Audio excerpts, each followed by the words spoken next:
नमस्कार, ये वीडियो है स्पेशली एसआर ग्लोबल के स्टूडेंट और उनके पेरेंट्स के लिए।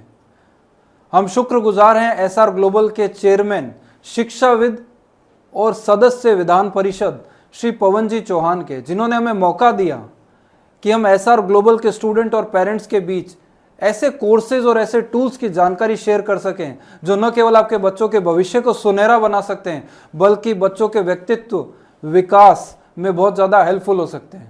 नमस्कार दोस्तों, मैं हूं विनीत शर्मा, डायरेक्टर टीम 360 जयपुर राजस्थान। हमारी कंपनी का नाम है 360 degree change transformation private limited.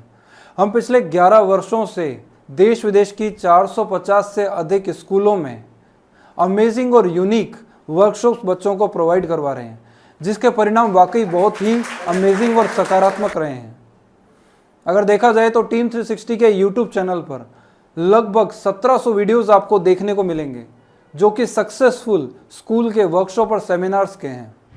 Company के द्वारा शिक्षा क्षेत्र में बहुत ही सराहनीय कार्य करने पर कंपनी के डायरेक्टर्स को देश के राजनेताओं, नेताओं, अभिनेताओं और उच्च अधिकारियों द्वारा भी बहुत सम्मान मिला है। इतना ही नहीं, कंपनी के द्वारा शिक्षा के क्षेत्र में बहुत अधिक सराहनीय कार्य करने पर कंपनी के CEO mister DD Sharma ji को यूएसए ऑरलैंडो फ्लोरिडा में गोल्ड स्टार अवार्ड से भी सम्मानित किया जा चुका है। कंपनी के द्वारा शिक्षा के क्षेत्र में इतना सराहनीय कार्य करने पर दुबई में स्थित सीईओ क्लब की सदस्यता भी प्राप्त हो चुकी है। इस वीडियो के माध्यम से मैं एसआर ग्लोबल के स्टूडेंट और उनके पेरेंट्स को उन कोर्सेज से रूबरू कराना चाहूँगा, उस कोर्सेज और उन टूल्स के बारे में बताना चाहूँगा जो आपके बच्चों के भविष्य को तो सफल बनाएंगे ही, उनके भविष्य को तो उज्जवल बनाएंगे ही, साथ में उनका सर्वांगीण व्यक्तित्व विकास करने में भी बहुत ज़्यादा हेल्पफुल रहने वाले हैं। चलिए अभी हम लोग जान लेते हैं कि वो कौन से कोर्सेज हैं जो टीम 360 के द्वारा बच्चों को पिछले 11 साल से प्रोवाइड कराए जा रहे हैं, जिनके परिणाम बहुत ही ज़्यादा सकारात्मक रहे हैं। अगर कोर्स की बात की जाए तो सबसे पहला कोर्स है ओरा टेस्ट। ओरा का मतलब है Australian unique ridge analysis test. इस टेस्ट में बच्चों के फिंगरप्रिंट लिए जाते हैं और फिंगरप्रिंट के एनालिसिस पर एक रिपोर्ट जनरेट होती है, जिस रिपोर्ट में बच्चे की स्ट्रेंथ और वीकनेसेस के बारे में आपको जानने को मिलता है।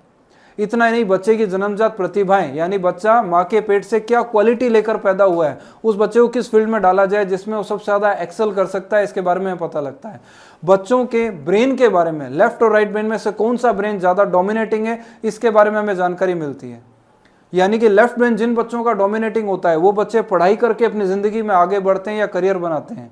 लेकिन किसी का राइट वाला ब्रेन अगर डोमिनेटिंग है तो हो सकता है कि वो लोग पढ़ाई में स्लो रहें, लेकिन क्रिएटिव काम, leadership quality, management, administration, computer, acting, sport सब में माहिर होंगे।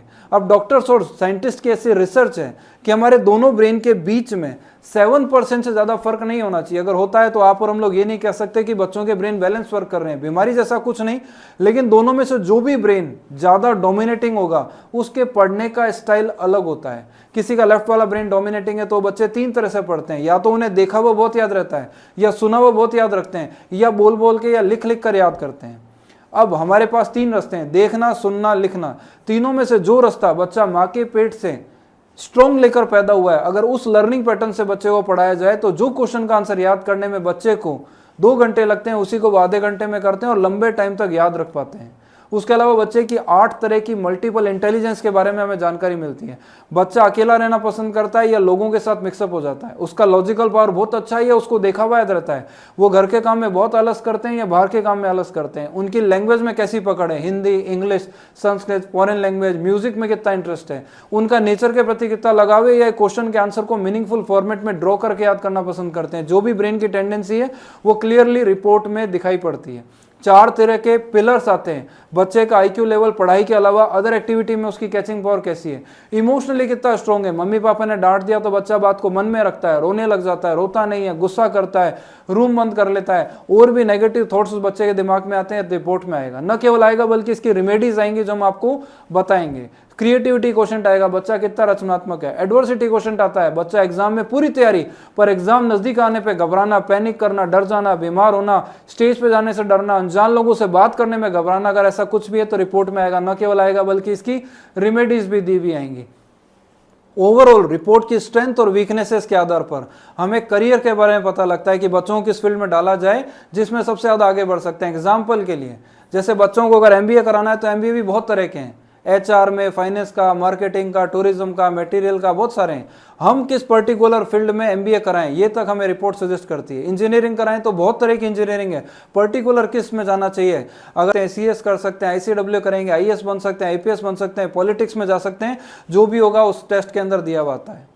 इवन मैं आपको कहना चाहूंगा कि हमारे देश के प्रधानमंत्री माननीय श्री नरेंद्र मोदी जी ने भी इस टेस्ट के ऊपर जोर दिया है। चलिए हम जानते हैं वो क्या कह रहे हैं इसके बारे में।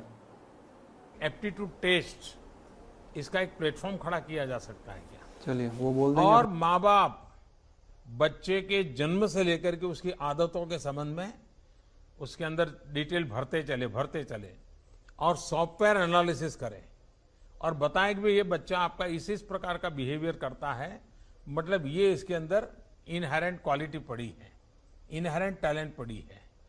माँ बाप को गाइड करता चले। अगर ऐसी कोई चीज आप डेवलप करते हैं, जैसा जिस विषय को आप अभी कर रहे हैं, उसका एक नया और बहुत बड़े लार्ज स्केल पर, और हर आज देखा होगा आपने 12th के एग्जाम के बाद बहुत परिवार काउंसलिंग के लिए जाते हैं, बहुत बड़ा पैसा देते हैं और 3 दिन 4 दिन काउंसलिंग चलता है और फिर वो काउंसलर जो होता है वो बताता है कि आपका बच्चा इंजीनियरिंग में जाने के लिए योग्य है, आपका बच्चा डॉक्टर बनने के लिए योग्य है। वो कोई ये नहीं बताता है कि वो माली बनने के लिए भी योग्य है। ये एग्रीकल्चर में कुछ को नहीं बता रहे क्योंकि एक लिमिटेड उनका है दायरा। लेकिन पहले से ही अगर 12-15 साल तक लगातार मैपिंग चले और उसके लिए कोई पर्सनलाइज सॉफ्टवेयर बनता है, एक प्लेटफॉर्म बनता है, तो हम बहुत बड़ी सेवा हमारे खास करके मिडिल क्लास फैमिली के लिए कर सकते हैं। मैं चाहूंगा कि जो काम आपको मिला है, जिसके लिए आप सॉल्यूशन अभी देने वाले हैं, लेकिन उसका एक बड़ा स्केल बना करके भी आप इस पर काम कर सकते हैं। और मैं समझता हूं कि बहुत बड़ी सेवा हमारी युवा पीढ़ी की हो सकती है। उसको अपना रास्ता तय करने में एक बहुत बड़ा कॉन्फिडेंस आएगा। भाई तुम छोड़ो आर्किटेक्चर बनने के बजाय, लेकिन तुम अच्छे पेंटर बनो, तुम बहुत बढ़िया काम कर सकते हो। और मैं मानता हूं वो पेंटर बन करके जिंदगी बहुत बढ़िया जी सकता है। तो ये हम एप्टीट्यूड की तरफ कैसे करें, और मैं समझता हूं इसका बड़ा स्केल बना करके भी आप लोग सोच सकते हैं। लेकिन आपने जितना बताया मैं उसका स्वागत करता हूं और एक अच्छी दिशा में। दोस्तों जैसा कि आप लोगों ने जाना कि सबसे पहला टेस्ट मैंने आपको बताया ओरा टेस्ट। अब इस रिपोर्ट में जो वीकनेसेस आती है बच्चों की, उन्हें दूर करने के लिए हम सेकंड वर्कशॉप कराते हैं, जिसे बोलते हैं पीनियल ग्लैंड एक्टिवेशन। इसमें बच्चों को एक 12 दिन का वर्कशॉप कराया जाता है, जिस वर्कशॉप में बच्चों की जो स्ट्रेंथ है वो तो और स्ट्रांग होती है, लेकिन वीकनेसेस भी दूर हो जाती है। बच्चों को 40 तरह की brain exercise, brain gym, dance, aerobics, yoga, Zumba, आंखों की एक्सरसाइज, ब्रेन की एक्सरसाइज, ब्रेन का योगा और 2-3 तरह के म्यूजिक सुनाए जाते हैं, जिसका रिजल्ट ये रहता है कि बच्चों की याददाश्त बहुत अच्छी हो जाती है, फोटोग्राफिक मेमोरी अच्छी हो जाती है, स्टेज पे आकर बोलने का उनमें करे जाता है, लैंग्वेज स्किल सुधरती है, क्रिएटिविटी बढ़ेगी, 2 घंटे वाली चीज आधे घंटे में याद करेंगे, लंबे टाइम तक याद रख पाएंगे। इसके अलावा और भी बहुत सारे बेनिफिट्स बच्चों में देखने को मिलते हैं। दोस्तों अगर बात की जाए थर्ड कोर्स के बारे में, उसको बोलते हैं ईएसपी। ईएसपी का मतलब एक्स्ट्रा सेंसरी परसेप्शन। इस वर्कशॉप के अंदर बच्चों को इंट्यूशन लेवल बहुत स्ट्रांग हो जाता है, इससे बच्चे एकेडमिकली बहुत ज्यादा स्ट्रांग हो जाते हैं। अगर बात की जाए फोटोग्राफिक मेमोरी, जो कि कोर्स है 4th नंबर का, उससे बच्चों की लर्निंग कैपेसिटी बढ़ती है। बच्चे बहुत कम समय में ज्यादा मटेरियल पढ़ने लगते हैं और लंबे टाइम तक याद रखने लग जाते हैं। अगर बात की जाए 5th नंबर कोर्स के बारे में, तो मैं आपको कहूंगा उसे बोलेंगे quantum speed reading. Quantum speed reading में बच्चों की और ज्यादा लर्निंग कैपेसिटी स्ट्रांग होती है, विद पेज नंबर उनको बच्चों को याद रहने लगता है।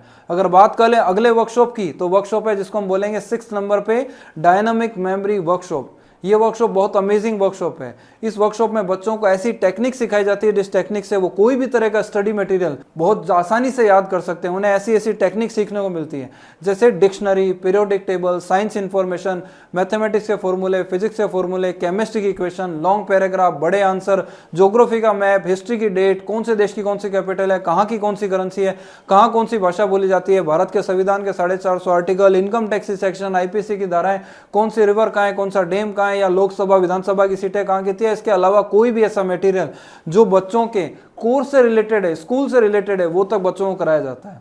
अगर बात की जाए लास्ट वर्कशॉप जिसे हम बोलते हैं ब्रेन इंजीनियरिंग, ये भी बहुत अमेजिंग और यूनिक कंसेप्ट है। इस वर्कशॉप के अंदर आप सीखते हैं कि बच्चे विद पेज नंबर कैसे मटेरियल याद कर लेते हैं, पूरी बुक याद कर लेते हैं। 10 डेज में बच्चों को पूरा याद हो जाता है। अगर एग्जांपल से आपको बताऊं, मान लीजिए 10 डेज का वर्कशॉप बच्चे ने अटेंड किया ब्रेन इंजीनियरिंग का, उसके बाद अगर आप बच्चे से पूछेंगे, क्योंकि उस बच्चे को विद पेज नंबर पूरी बुक याद हो चुकी है, और अगर आप बच्चे से पूछते हैं बताइए 43 पेज नंबर पे क्या है, तो बच्चा हमें ये बताने में सक्षम हो जाता है कि ये चैप्टर 39 नंबर पेज नंबर से स्टार्ट हुआ है, 43 पे खत्म हुआ है, और इसका ये समरी है। इतने अमेजिंग और जबरदस्त कोर्सेज हैं।